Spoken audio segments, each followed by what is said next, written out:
खाया था आपने बेटा? मुंह खोलो। मैडम जी वो सुन बोल नहीं सकती। बाहर का तो कुछ भी नहीं खाया।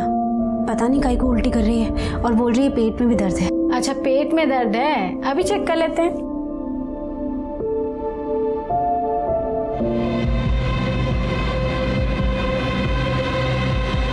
अंदर चलते हैं। हाँ,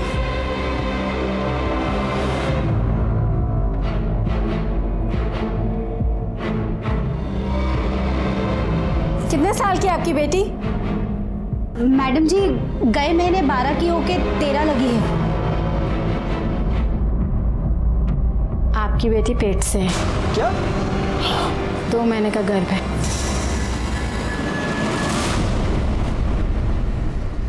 कोई भी शारीरिक या मानसिक विकार भगवान की देन होती है और उस पर हमारा कोई कंट्रोल नहीं होता, लेकिन चरित्र का विकार हमारी गंदी सोच से उपजता है। यही सोच समाज को खराब करती है, क्राइम बढ़ाती है। नमस्कार, मैं senior inspector Rajesh Jadhav crime petrol Dastak के आज के इस एपिसोड में आप सबका स्वागत करता हूं। आज मैं आपको एक ऐसे केस के बारे में बताने जा रहा हूं जो 6 महीने पहले मेरे सामने आया था, जब मैं नासिक के सरकारवाड़ा पुलिस स्टेशन में पोस्टेड था।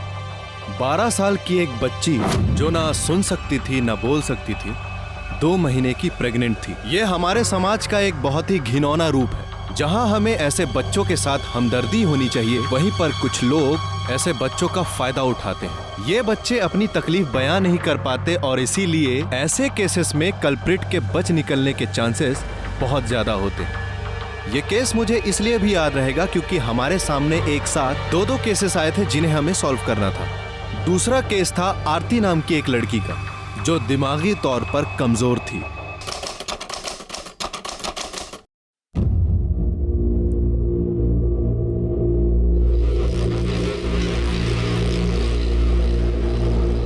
बेटा बहुत तेरा इंतजार कर रही है।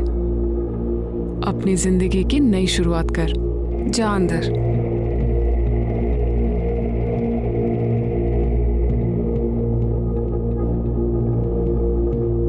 हे भगवान, सब ठीक ठाक हो।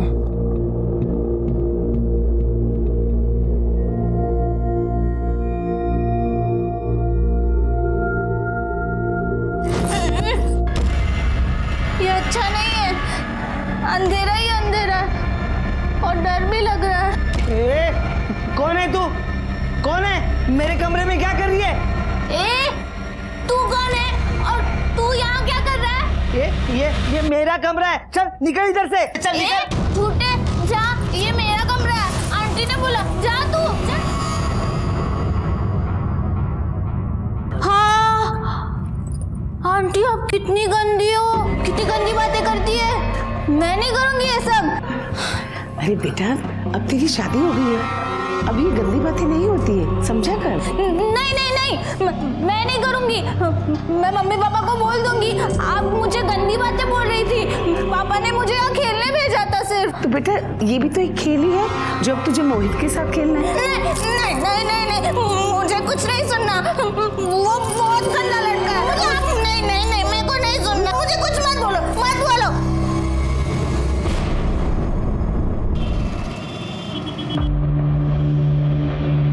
देखिए, आपकी बेटी पेट से है। क्या? 2 महीने का गर्भ है।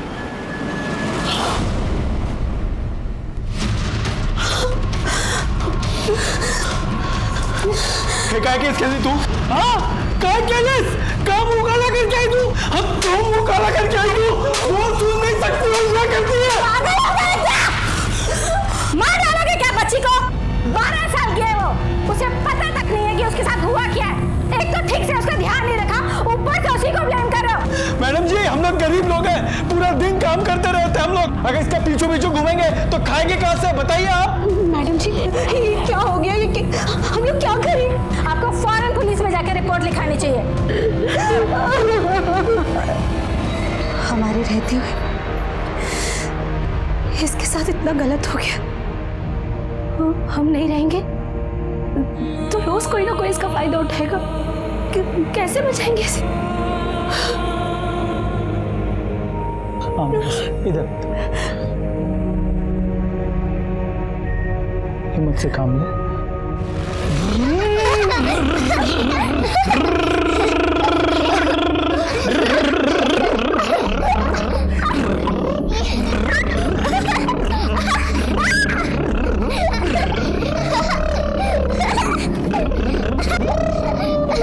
मोहित मोहित अरे सुन सुन, क्या कर रहा है तू? सुन मेरी बात सुन, तेरे को जितना खेलना है ना इनके संग खेल ले, इनके कमरे में।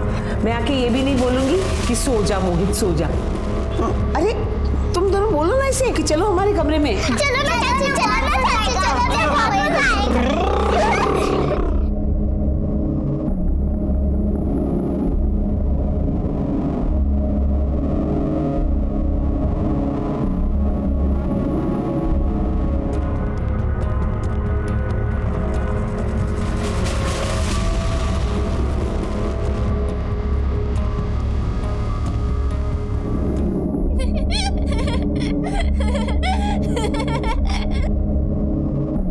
ये खेल बहुत अच्छा है, मुझे बहुत मजा आता है।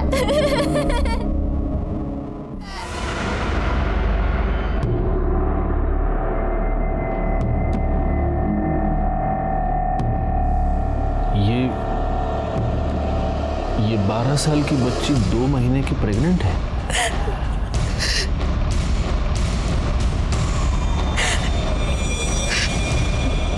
मुझे एक बात बताइए, इसका डेली रूटीन क्या है? ये कहाँ आती जाती है? साहिब, सुबह अपने गूंगे बहरे बच्चों के साथ स्कूल जाती है और दिन में घर के आसपास ही खेलती है, और कभी कभी मेरे साथ बाजार जाती है सब्जी लेने के लिए, और तो किधर भी नहीं जाती साहिब। लेकिन ये किसी ऐसी जगह गई होगी जिसके बारे में आपको पता नहीं है। आप उससे पूछ सकते हैं।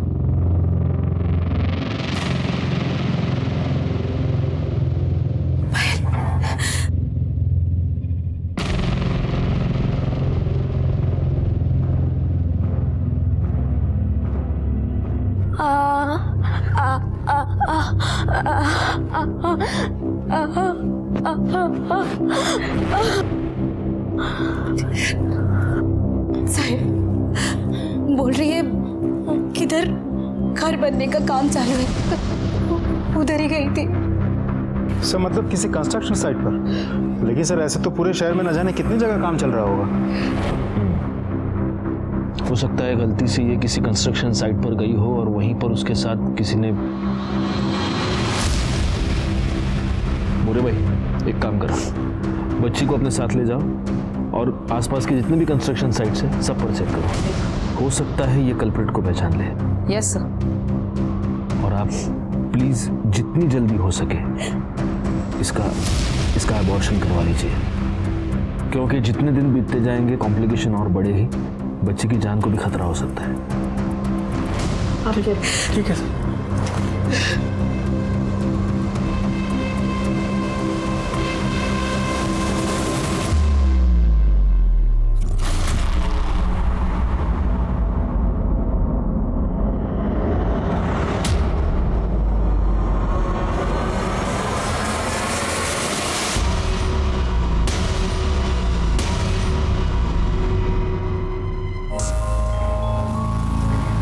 आटा कम पड़ेगा।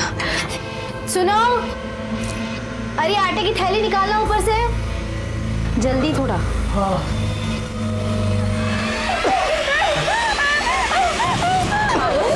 अरे क्या हुआ? अरे बाबा नहीं वो आटा गिरा ना तो भूत जैसा दिख रहा है, इसके लिए वो डर गई। तेरा बाबा है। कुछ नहीं कुछ नहीं।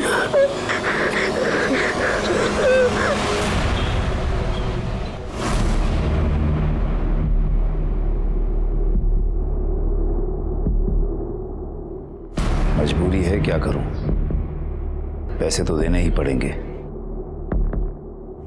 पर इतना मुझे भी मालूम है कि जो हो रहा है वो गलत हो रहा है। सही गलत क्या होता है भाऊ, सिर्फ काम होने से मतलब है। वैसे भी खानदान का वारिस पाने के लिए ये रकम बहुत कम है। चलता हूँ।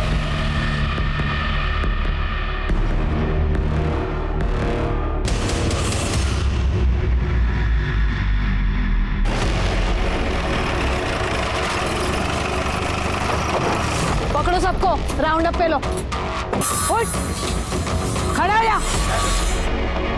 पायल, पायल ये था, देख इसमें से कोई था क्या?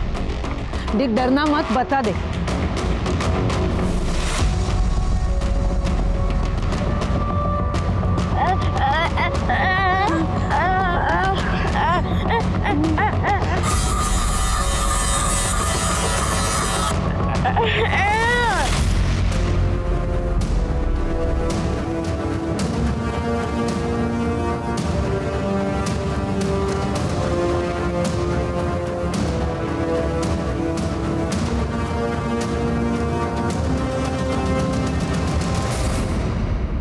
तुम इतना नहीं कर सकती कि रात को मोहित को आरती के कमरे के आसपास जाने से रोक लो? तुम्हें पता है ना हमें आरती से बेटा चाहिए। और अगर उसे बेटी हुई तो? कैसी बातें कर रही हो बहू? देखना इस बार बेटी नहीं, बेटा ही होगा। और अगर इस बार भी बेटी हुई ना तो मैं अपने हाथों से उसको दूंगा। देखना सब कुछ अगर ठीक ठाक चलता रहा तो इस घर को बहुत जल्द एक वारिस मिलेगा। मेरे फायदे की बात हो रही है क्या?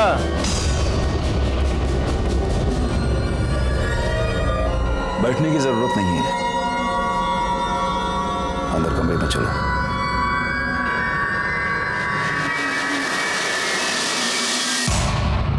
आजा पायल, चल कुछ नहीं होगा, आजा बैठ जा बेटा आराम से। क्या स्टेटस है अभी?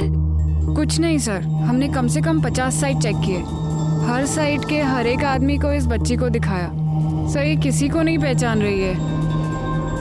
ये क्या बोलना चाहती है, क्या समझाना चाहती है, हम कुछ नहीं समझ पा रहे। ये सावंत काजला कौन है? सर दाढ़ी मजदूर है, 7 दिन पहले ही काम पे आया। रोज दारू पी के दंगा करता है सर। आज इसने हद ही कर दी, एक आदमी का सर फोड़ दिया। काय रे तोला?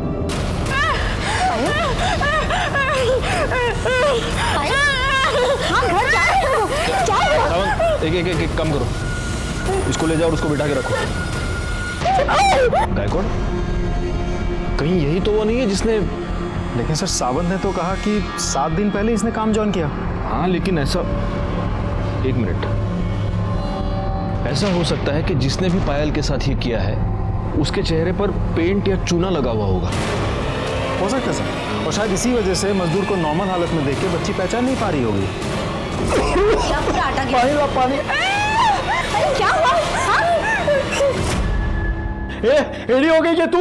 हाँ कुछ भी मत बोल, समझे क्या? फिर तुम्हें उस दिन आटे में लिपटा देकर पायल चिल्लाई क्यों? अरे मुझे क्या मालूम क्या कुछ चिल्लाई हुआ? लेकिन मुझे मालूम है, आज पुलिस स्टेशन में भी उन लोगों ने एक आदमी को पकड़ा था जो पेंट में लिपटा हुआ था और पायल उसे देखकर चिल्लाई। ऐसा हो सकता है कि जिसने भी पायल के साथ ये किया है उसके चेहरे पर पेंट या चूना लगा हुआ होगा। एक बात बताओ, जब भी तुम चक्की से आते हो और आटे में लिपटे हुए होते हो वैसे ही दिखते हो कि नहीं? और तभी मैं सोचूं कि आजकल नहा धो के क्यों आ रहे हो? अरे देख तू परेशान है, मेरे को मालूम है पायल को लेके। उसके लिए मेरे ऊपर इल्जाम मत लगा, मेरी भी बेटी है वो। मैं इल्जाम नहीं लगा रही हूँ। हाँ, और तभी मैं सोचूं कि उसे मारने की बात क्यों बोल रहे थे? मार देते ऐसे, खत्म कर देते ताकि तुम पकड़े ही ना जाओ।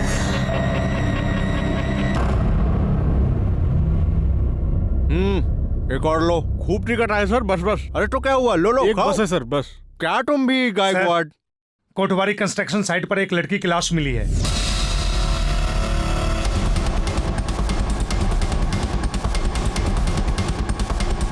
सर डिस्प्यूट की वजह से ये साइट 4 महीने से बंद पड़ी है। कौन किसने किया था पता लिया?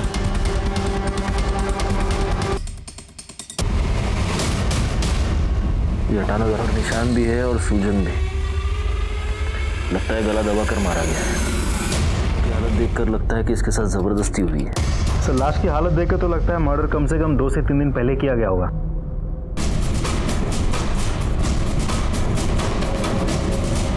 सर आधी खाई हुई चॉकलेट लालच में नहीं आई होगी। नहीं हो सकता है इसका कोई बॉयफ्रेंड हो जो इसे यहाँ पर ले आया और उसने चॉकलेट खिलाई हो उसको। ये सुनसान जगह देखकर इस पर जबरदस्ती की और फिर उसे मार दिया। एक काम करो, बॉडी पोस्टमार्टम के लिए भेज दो, फॉरेंसिक को फ़ोन करो और इसकी तस्वीर आसपास के सारे पुलिस स्टेशन में सर्कुलेट करो। देखो इसकी कोई मिसिंग कंप्लेंट फाइल हुई है क्या। सावंत मोरे ज़रा पूर्ण साइट छान मारा, देखो कुछ मिलता है क्या, आई कार्ड वाई कार्ड। और गायकवाड़ फॉरेंसिक वालों को फ़ोन करो। उनको बोलो कोई सीनियर बंदा भेजे, बहुत सारे फिंगरप्रिंट्स मिलेंगे यहाँ पर। जी सर।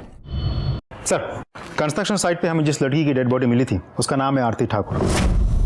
सर, 3 दिन पहले गंगापुर पुलिस स्टेशन में उसकी मिसिंग कंप्लेंट दर्ज हुई थी। किसने की थी कंप्लेंट? सर, लड़की के पिता जगमोहन लाल ने। हमने बॉडी आइडेंटिफिकेशन के लिए उनको थाने बुलाया है। सर, आरती की postmortem report. Sir, postmortem report के मुताबिक आरती की मौत 2 सितंबर को दोपहर 2 से 4 के बीच गला घोटने की वजह से हुई थी। बॉडी पे खरोच के निशाने और चूने के ट्रेसेस भी हैं। सर, मरने से पहले उसने चॉकलेट खाई थी और वो 2 महीने की प्रेग्नेंट थी। लेकिन सर, पोस्टमार्टम रिपोर्ट के मुताबिक आरती ठाकुर के साथ मरने से पहले सेक्सुअल एब्यूज ऐसा कुछ नहीं किया गया था। गायकवाड़, कहीं इस आरती ठाकुर और पायल के केस में कोई कनेक्शन तो नहीं है?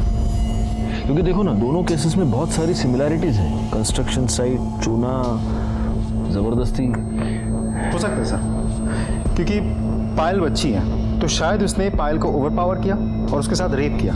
अब कोशिश उसने आरती के साथ भी की होगी। आरती ने रिएक्ट किया होगा, चिल्लाई, चीखी, तो कुछ कर नहीं पाया और गुस्से में आके आरती को मार दिया होगा। वैसे पायल के केस का क्या स्टेटस है?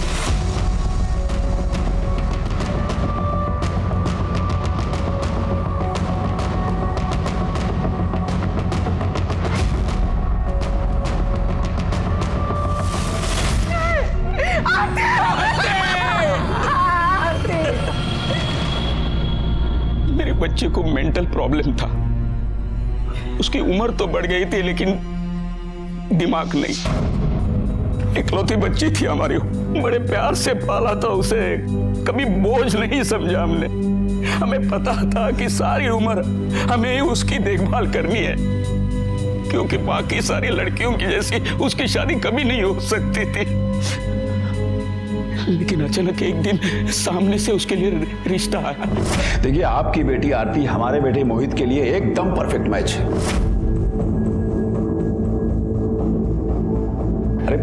अरे हमें पता है आपकी बेटी में थोड़ा बचपना है ना, कोई बात नहीं। हमारा बेटा मोहित भी तो कुछ ऐसे ही है। उसके बाद भी आपको लग रहा है कि 2 कमजोर दिमाग के लोग एक मजबूत परिवार बना सकते? हाँ, क्यों नहीं। और ऐसे एक नहीं, कई एग्जाम्पल्स हैं जहां 2 मेंटली अनस्टेबल लोगों ने एक हेल्दी बच्चे को पैदा किया है। और ऐसा मैं नहीं कहता हूं, डॉक्टर्स का कहना है। एक बात तो आप मानेंगे, ये दोनों बच्चे आपस में एक दूसरे को जितना समझेंगे ना, उतना हम इन्हें नहीं समझ सकते। एक बार नॉर्मल इंसान को इनसे प्रॉब्लम हो सकती है, लेकिन इन दोनों को आपस में कभी कोई प्रॉब्लम नहीं होगी। हमने भी सोच लिया कि एक बार कोशिश करके देखें। और धर्मचंद जी कोई ऐसी वैसी तो हस्ती थी नहीं, बड़े बिजनेसमैन थे, बड़ी फैमिली थी उनकी, बड़ा बेटा, बड़ी बहू, पोतियां, दुनिया देखी थी उन्होंने। तो हमें लगा वो सही होंगे। तो आपने आरती की शादी करवा दी? करवा तो दी, लेकिन बाद में हमें लगा कि हमने बहुत बड़ी गलती की है। 2 बार वो ससुराल से बिना बताए भागकर हमारे पास आए। पापा, वो लोग बहुत गंदे लोग हैं। वो मेरे को क्या बोलते पता है? तुम मोहित के साथ गंदी बातें कर, उसके साथ सो जा। मैंने बोला नहीं, मैं बहुत अच्छी लड़की हूँ, मैं नहीं करूँगी। पापा, मैंने सही किया ना? बोलो ना, मैंने सही किया। तुमने मना क्यों किया? मोहित बहुत अच्छा लड़का है। नहीं नहीं नहीं, वो अच्छा लड़का नहीं है। मैं अच्छी हूँ, मैं उसके साथ खेलती हूँ ना, तभी वो अच्छा लगता है। मैं अपने कमरे में सोती हूँ ना, मेरे को बोलता ये मेरा कमरा है, इधर से चली जा। मैं क्यों सोऊं उसके साथ? मैं नहीं रहूंगी। हमने सोचा कि आज नहीं तो कल मोहित और आरती के बीच में सब कुछ अच्छा हो जाएगा, लेकिन आरती इस बात पर अड़ी रही कि मैं वापस नहीं जाऊंगी। फिर हमने जैसे तैसे बेला फुसला कर उसे वापस भेज दिया, लेकिन वो फिर भाग आई। लेकिन वो आखिरी बार, उसके बाद वो कभी नहीं आई थी। मैंने फोन किए तो वो बहुत खुश लग रही थी। हमें लगा कि सब कुछ अच्छा हो गया है। लेकिन अभी कुछ दिन पहले मैंने फोन किया तो ससुराल वाले बोले कि वो वहां नहीं। उन्हें लगा कि वो यहाँ आई होगी। मैं समझ गया कि मेरी बच्ची कहीं गुम हो गई है। इसके लिए मैंने पुलिस स्टेशन में कंप्लेंट भी लिखवाई। मेरी बच्ची माँ बनने वाली थी और अभी कभी वापस नहीं आएगी।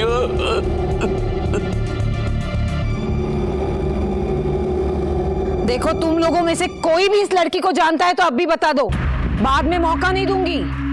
आखिरी मौका दे रही हूँ। मैडम, हमें मालूम नहीं। मैडम मेरी बच्ची का रो रो के बुरा हाल, क्या करूँ कुछ समझ में नहीं आ रहा।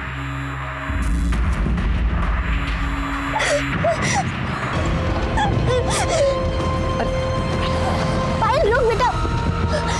पायल पायल रुक। क्या हुआ? हाँ? मैडम पायल बहुत परेशान हो गई है, मैं उसे घर ले जाके थोड़ा आराम करने देती हूँ। देखिए आप उसको लेके जा सकते हैं, लेकिन उससे पहले इसे पुलिस स्टेशन चलना पड़ेगा। ये क्या रोज रोज का नाटक लगा रखा है? मेरी बच्ची के साथ गलत हुआ है, जिसने गलत किया उसे तो आप लोग पकड़ नहीं रहे, लेकिन हम लोग को रोज रोज हाजिरी लगानी पड़ रही है। देखिए ये प्रोसीजर चल पाए, आज इनका नाटक खत्म कर ही देते हैं। साहब बहुत हुआ साहब, हमें और जांच नहीं करवानी है, हमें अपना केस वापस लेना है। केस वापस लेना है? हाँ साहब। हम उस आदमी को ढूंढने की कोशिश कर रहे हैं जिसने आपकी बच्ची के साथ। मेरी पायल अभी बहुत छोटी और उसे ऐसे गली गली घुमाना नहीं होगा सर। देखिए हमें ये करना पड़ रहा है क्योंकि हम उसे ढूंढने की कोशिश कर रहे हैं। क्या आप ये नहीं चाहते कि उसे सजा हो? साहब क्या फर्क पड़ जाएगा साहब, वो पकड़ा जाए, उसे सजा मिले ना मिले साहब। पहले भी साहब इसकी शादी नहीं होने वाली थी, अब तो इतनी बदनामी हो गई है कि अब तो हो ही नहीं सकती ना उसकी शादी साहब। नहीं साहब बच्ची है साहब, भूल जाएगी साहब, वो भूल जाएगी साहब। भूल जाएगी? मुझे यकीन है कि अभी अगर पायल बोल पाती तो ये यही बोलती कि उस आदमी को सजा मिलनी चाहिए, वो पकड़ा जाना चाहिए। क्या तुम चाहती हो कि वो आदमी ऐसे खुला घूमता रहे और पायल जैसी बच्चियों को अपना टारगेट बनाता रहे?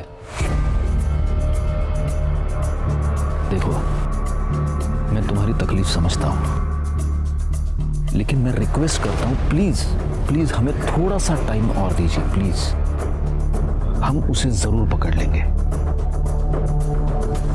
ठीक है सर।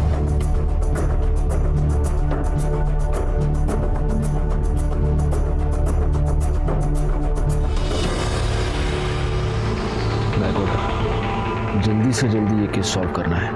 लेकिन सर कैसे? कोई लीड, कोई क्लू हाथ ही नहीं लग रहा है, कैसे सॉल्व करें सर? मिलेगा मिलेगा, कोई ना कोई क्लू तो जरूर मिलेगा। हो सकता है आरती के केस में मिले, हो ना हो इन दोनों केसेस में कुछ ना कुछ तो कनेक्शन है। पायल बोल नहीं सकती, सुन नहीं सकती, आरती दिमागी रूप से बच्ची थी, यानी कि दोनों ऐसे दरिंदे के लिए इजी टारगेट्स थे। पायल पर किसी कंस्ट्रक्शन साइट पर रेप हुआ और आरती की लाश भी हमें मिली एक कंस्ट्रक्शन साइट पर। चूने से लथपथ आदमी को देखकर पायल रिएक्ट करती है, आरती की बॉडी पर हमें चूने के ट्रेसेस मिले।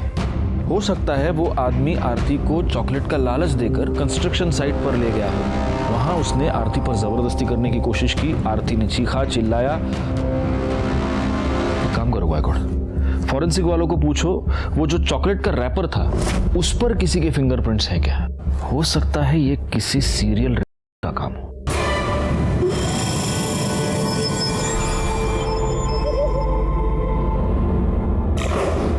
आपको ऐसे नहीं लगता कि आपके बेटे का घर बसाने की आपकी इच्छा ने ही आरती की जान ले ली? क्योंकि अगर आप मोहित और आरती की शादी नहीं करवाते तो आज आरती अपने माँ बाप के घर में होती, जिंदा होती, खुश होती। क्या कह रहे हैं सर आप? मैं तो सिर्फ अपने बेटे का घर बसाना चाहता था, अपने खानदान के लिए एक वारिस चाहता था। मतलब ये कि मेरे बड़े बेटे रोहित की सिर्फ 2 बेटियां हैं। बहुत कोशिश करने के बावजूद बेटा नहीं पैदा हो सका और मेरे पास मोहित की शादी करवाने के अलावा और कोई चारा नहीं था। अपने खानदान के लिए वारिस की चाहत रखना कौन सा गुनाह है? और आपके प्लानिंग के मुताबिक आरती आराम से आपके घर में एडजस्ट हो गई? हाँ सर। हाँ साहब, यहाँ वो बहुत खुश थी, इतनी खुश थी कि 2 बार बिना बताए अपने मायके भाग गई। सर वो तो शुरू में नॉर्मल लड़कियों को भी एडजस्ट होने में टाइम तो लगता है ना सर, वो तो फिर भी मेंटली अनस्टेबल थी। एनीवे, मोहित कहाँ है? उसको बुलाइए।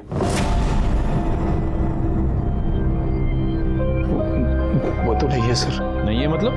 कहाँ गया?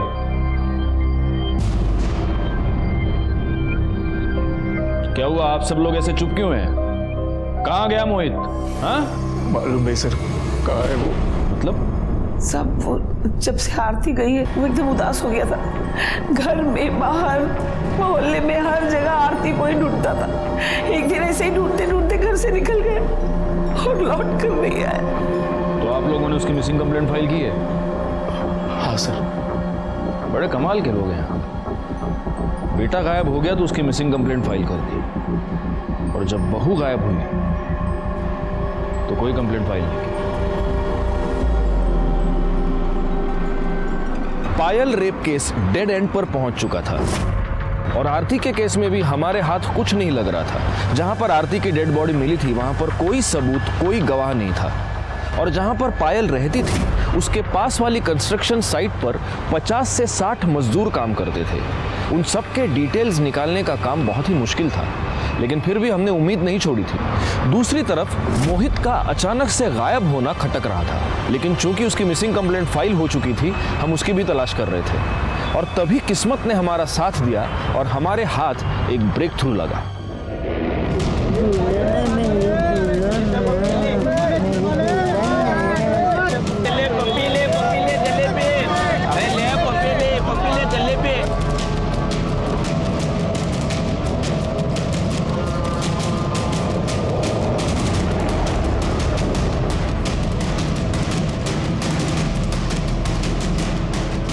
पागल है क्या है?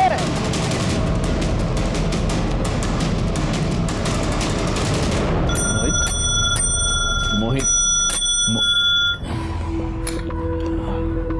मोहित, हे मोहित, ये गायकवाड़ अंकल है ना, इन्होंने तुम्हें पहचान लिया। नहीं तो ये सावंत काका, ये तो तुमको जेल में डाल देते। ये गायकवाड़ अंकल ने पहचान लिया कि ये तो मोहित है, अपनी आरती का हस्बैंड।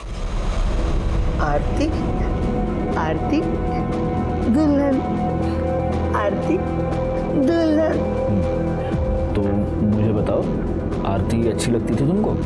हाँ, अच्छी लगती थी, पर दिन में, रात में नहीं। क्यों? रात में क्यों नहीं? क्योंकि उसने मेरा कमरा ले लिया था, तो मम्मी बोली तू निशा और विधि के साथ सो जा।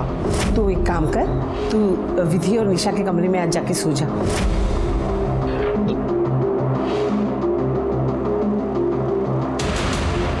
मतलब उस दिन के बाद तुम और आरती उस कमरे में साथ में कभी नहीं सोए?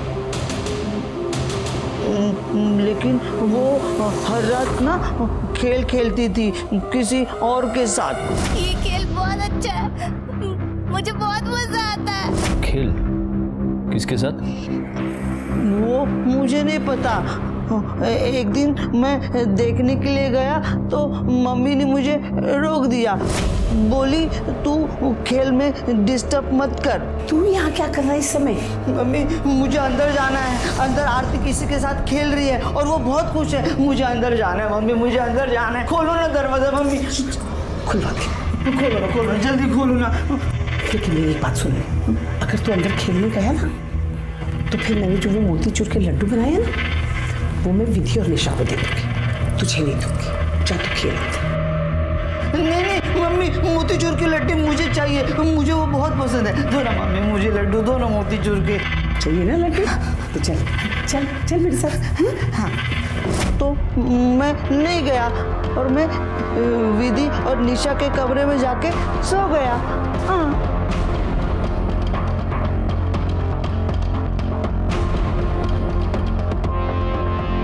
गायकवाड़, खेल समझ रहे हो गायकवाड़? मतलब इस खेल के नाम पर धर्मचंद की फैमिली में कोई क्राइम हो रहा था, और अब पूरी की पूरी फैमिली हमसे ये छुपाने की कोशिश कर रही है।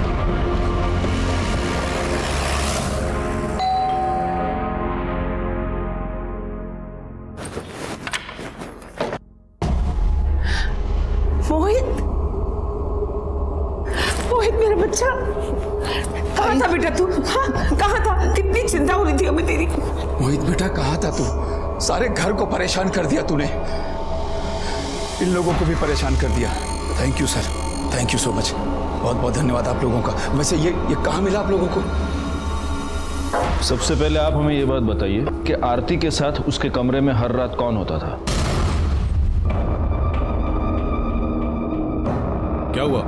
आप लोग चुप क्यों हैं? जवाब दीजिए। क्योंकि मोहित ने हमें यह बताया है कि वो आरती के साथ एक बेड में कभी सोया ही नहीं। कौन होता था उसके साथ? अरे साहब, ये तो कुछ भी बोलता है, खाली दिखने में बड़ा है, दिमाग तो इसका 10 साल के बच्चे जैसा है, कुछ भी बोलता रहता है ये। अच्छा, धर्मचंद जी, आपको वारिस चाहिए था, तो जब आपको लगा कि मोहित लायक नहीं है तो आपने रोहित को भेज दिया आरती के साथ, है ना? सर, अगर रोहित किसी लायक होता ना तो मुझे मोहित की शादी करवानी ही नहीं पड़ती। डॉक्टर ने साफ कह दिया था कि लड़का पैदा करना इसके बस की बात ही नहीं है। तो आपका मतलब मोहित झूठ बोल रहा है? सर, अपने बचपने की वजह से यह कुछ भी बोल रहा है। सच तो यह है कि आरती के कमरे में यही सोता था उसके साथ। डीएनए टेस्ट के बाद तो यह पता चल ही जाएगा कि आरती के गर्भ में जो बच्चा था वो किसका था। गायकवाड़, तब तक एक काम करो, इन सब के फोन नंबर्स ले लो, और जब तक ये केस सॉल्व नहीं होता आप में से कोई भी ये शहर छोड़कर जा नहीं सकता।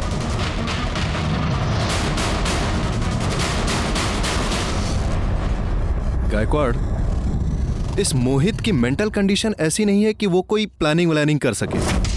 जरूर ये घर वाले हमसे कुछ छुपा रहे हैं। मतलब मोहित ने आरती के साथ कुछ नहीं किया, और रोहित को सिर्फ बेटियां हैं, वो बेटा पैदा नहीं कर पाया। तो कहीं ऐसा तो नहीं कि बेटे के लालच में इस धर्मचंद ने ही कर दिया हो या किसी और से करवाया हो? तो आपका मतलब है कि आरती को प्रेग्नेंट करने के लिए उसने किसी को पैसे दिए होंगे? हो सकता है। एनीवे, देखते हैं कि मोहित के डीएनए रिपोर्ट में क्या निकलता है। तब तक एक काम करना, इन सब की मोबाइल लोकेशन निकालो और ये चेक करो कि जब आरती का मर्डर हुआ तब इनमें से कोई उस कंस्ट्रक्शन साइट के पास था क्या? यस सर, पायल के घर के पास जहाँ वो खेलती है वहाँ पर एक घर का रेनोवेशन चल रहा है। सर, वहाँ पे एक मजदूर है, प्रफुल्ल। वो पिछले 1 महीने से काम पे नहीं आ रहा है और उसका फोन भी स्विच ऑफ है।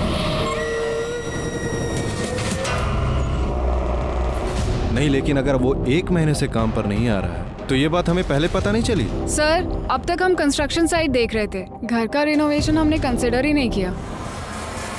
Mummy,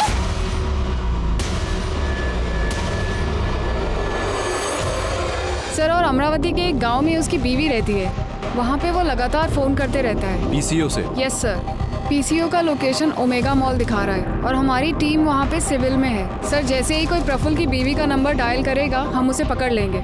good. सर, ये डीएनए। सर,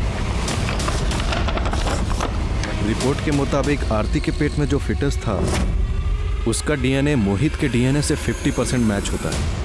इसका मतलब जिसने भी आरती पर जबरदस्ती की है वो मोहित का ही फैमिली मेंबर है। मतलब ये धर्मचंद हमसे कुछ छुपा रहा है।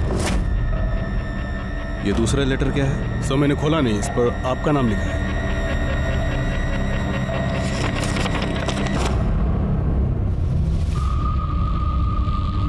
गायकवाड़, सबसे पहले तो हमें इसे चलकर मिलना होगा। नमस्ते। आपने इस लेटर में जो कुछ भी लिखा है क्या ये सच है? जी सर, इसमें लिखी हुई हर एक बात सच है। मेरे ससुर हर किसी को दबा के रखना चाहते हैं और सिर्फ उनके हिसाब से यूज करने की चीज है बस, फिर चाहे वो घर का वारिस ही पैदा करना क्यों ना हो। जब मेरी 2 बेटियां हुई तो उन्होंने मुझे और मेरे पति को बहुत गालियां दी और हमें फोर्स किया बेटा पैदा करने के लिए। लेकिन जब मैं प्रेग्नेंट नहीं हो पाई तो अरे रोहित, तुम इतनी आप इस वक्त मेरे कमरे में? आना पड़ा क्योंकि अब ये काम मुझे ही करना होगा। पहले भी 2 बेटे पैदा कर चुका हूं, इस घर का वारिस भी मुझे ही पैदा करना होगा। आप ये नहीं कर सकते। तो आपके पति ने कभी इस पर ऑब्जेक्शन नहीं लिया? नो सर, वो अपने पापा से बहुत डरते हैं, उनके सामने वो कुछ बोल नहीं पाते। और फिर उसके बाद से मेरे ससुर रोज रात को मेरा रेप करते थे। लेकिन फिर मैंने डिसाइड किया सर कि अब ये और मैं बर्दाश्त नहीं करूंगी। तो फिर क्या किया आपने? मैंने अपनी बच्चेदानी निकलवा दी। और उन्होंने आपको ये करने दिया? नहीं सर, सच बोलती तो नहीं करने देते। मैंने कहा कि डॉक्टर ने कहा इन्फेक्शन हुआ है, यूट्रस निकालना पड़ेगा। अब जब मैं उनके किसी काम की नहीं रही तब उन्होंने मोहित की शादी करने की सोची। कौन है तू? कौन है? मेरे कमरे में क्या कर रही है? तू कौन है और तू यहाँ क्या कर रहा है? ये मेरा कमरा है, चल निकल इधर से, चल निकल। झूठे, जा, ये मेरा कमरा है, आंटी ने बोला, जा तू। मेरे ससुर के घटिया तौर तरीके अपनाने के बाद भी मोहित और आरती एक साथ बेड पे सोने के लिए नहीं राजी हुए। नहीं, मैं नहीं करूँगा, ये गंदी बात है, मैं नहीं उतारूंगा। कोई गंदी बात नहीं है, कपड़े निकाल। नहीं, मैं नहीं करूँगा, मैं नहीं करूँगा, मैं नहीं करूँगा। हर रात उसके साथ जबरदस्ती करने लग गए थे। फिर आरती को धीरे धीरे ये सब अच्छा लगने लग गया। ये खेल बहुत अच्छा है, मुझे बहुत मजा आता है। और उसने अपने बचपने में ये सारी बातें सबको बता दी, यहाँ तक कि हमारे मोहल्ले में राजन टिकले को भी बता दिया। राजन टिकले इस चीज़ का फ़ायदा उठाने लग गया और वो मेरे ससुर को ब्लैकमेल करने लग गया। सर, मेरे ससुर बहुत लालची हैं, उन्हें ऐसा पैसा लुटाना बिल्कुल अच्छा नहीं लग रहा था।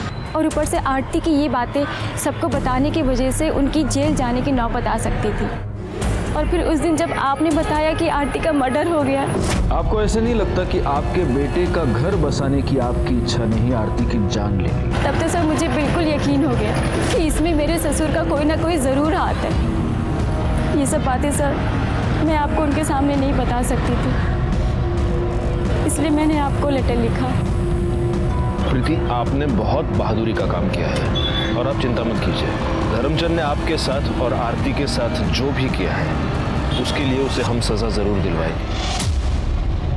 प्रीति ठाकुर ने हमारी बहुत मदद की थी। जैसे कि हमें पहले से ही अंदाजा था, धर्मचंद ने वो सारे घिसे पिटे डायलॉग बोल डाले कि वो बेकसूर है, हम उसे फंसाने की कोशिश कर रहे हैं। बहरहाल हमने उसे अरेस्ट किया और उसका डीएनए टेस्ट करवाया। हालांकि हमारे सामने ये प्रॉब्लम अभी भी थी कि अगर धर्मचंद का डीएनए मैच भी हो जाता तो ये साबित करना मुश्किल था कि आरती का मर्डर उसने किया है। तभी डीएनए टेस्ट के रिपोर्ट सामने आए और ये साबित हो गया कि आरती के पेट में जो फीटस था वो धर्मचंद का ही था। वो बच्चा मेरा था, मुझे अपने परिवार के लिए वारिस चाहिए था। ये पीड़ा आप लोग नहीं समझेंगे, लेकिन इस पीड़ा को मेरी पत्नी अच्छी तरह समझती थी, इसीलिए उसने इस मामले में मेरी मदद की। पहले प्रीति के साथ, उसके बाद आरती के साथ। लेकिन आरती इतनी बड़ी पागल थी कि उसने सारे मोहल्ले में ढिंढोरा पीट दिया, जिसकी वजह से वो राजन मुझे ब्लैकमेल कर रहा था। और राजन से बचने के लिए तुमने आरती का खून कर दिया। मैंने किसी का खून नहीं किया, मैं उसे क्यों मारूंगा भला?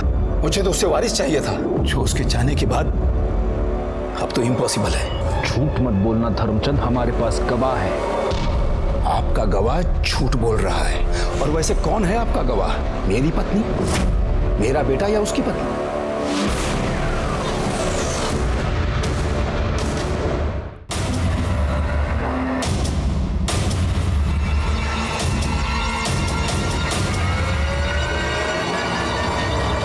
हम मत कर रहे हैं।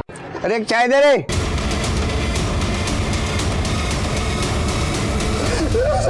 आप जिस लड़की के बारे में बोल रहे हैं मुझे जानता भी नहीं साहब। 12 साल की बच्ची को तू लड़की बोलता है, हा? इसका डीएनए टेस्ट करवा। पायल के पेट में जो गर्भ मिला उसे मैच करके देखो। लेकिन तुझे मैं एक बात बताता हूँ, अगर तेरे डीएनए टेस्ट का रिपोर्ट पॉजिटिव आया तो उसके बाद गायकवाड़ तेरे को इतना मारेंगे कि तेरे 2 पैरों पे तू कभी जिंदगी में खड़ा नहीं हो पाएगा। इसलिए मेरी एक सलाह है कि जो भी है अभी सच बता दे। गायकवाड़ का गुस्सा बहुत खतरनाक है। सब बताता हूँ सब। मैं बहुत दिनों से सोच रहा था, चॉकलेट का लालच देके मुझे फंसा लिया सर। साहब माफ कर दो, गलती हो गई मुझसे। आरती के बारे में बता। आरती को ही तूने मारा ना? आरती को भी चॉकलेट का लालच दिखाकर तू कंस्ट्रक्शन साइट पर ले गया, उसने की कोशिश की। जब वो चीखी चिल्लाई तो मैंने किसी को नहीं मारा साहब। ये तो साबित हो गया कि पायल प्रफुल्ल ने किया था। यह भी साबित हो गया कि धर्मचंद। ये कैसे साबित होगा कि आरती का मर्डर किसने किया? मर्डरर ने कुछ ना कुछ गलती तो की ही होगी। एक काम करो, पता करो कि किसी दुकान पर आरती चॉकलेट लेने गई थी क्या? क्योंकि हो सकता है कि जो मर्डरर है वो चॉकलेट का लालच दिखाकर आरती को अपने साथ ले गया हो। सब।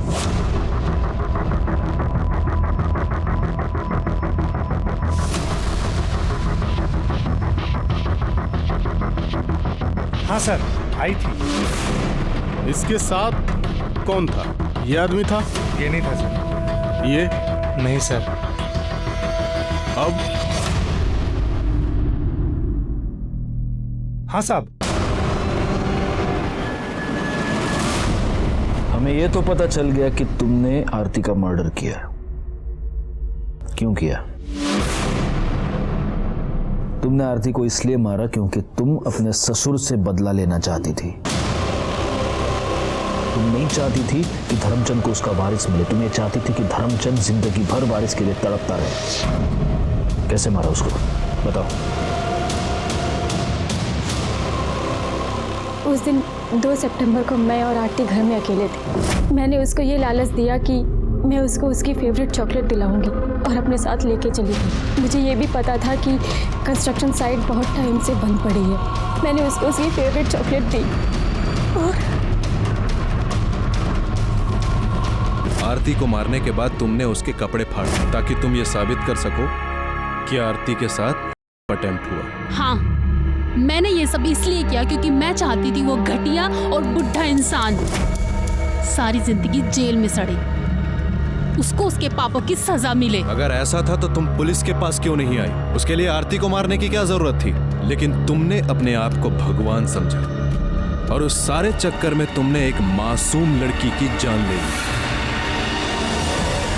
हमारी ये थ्योरी गलत साबित हुई कि आरती और पायल के केस के बीच कोई कनेक्शन है। इन दो बच्चियों के बीच सिर्फ एक ही कनेक्शन था कि ये दोनों डिसेबल थी। ऐसे बच्चों के साथ हमें हमदर्दी होनी चाहिए, लेकिन यहाँ पर उन्हें शिकार बनाया गया। प्रफुल्ल ने पायल पर रेप किया और प्रीति ठाकुर ने आरती को धर्मचंद से बदला लेने का जरिया बनाया और धर्मचंद ने वारिस पाने का। जब तक ऐसे अमानवीय लोग हमारे समाज में हैं, ऐसे बच्चों के पेरेंट्स और गार्जियंस को सतर्क रहने की बहुत जरूरत है, क्योंकि ये बच्चे गुनाह की दस्तक को समझ नहीं पाते। उसे आपको समझना है। मैं सीनियर इंस्पेक्टर राजेश यादव आपसे विदा लेता हूं। दोबारा मिलूंगा, तब तक सतर्क रहिए और देखते रहिए क्राइम पेट्रोल दस्तक, क्योंकि मकसद बताना नहीं, बचाना है। जय हिंद।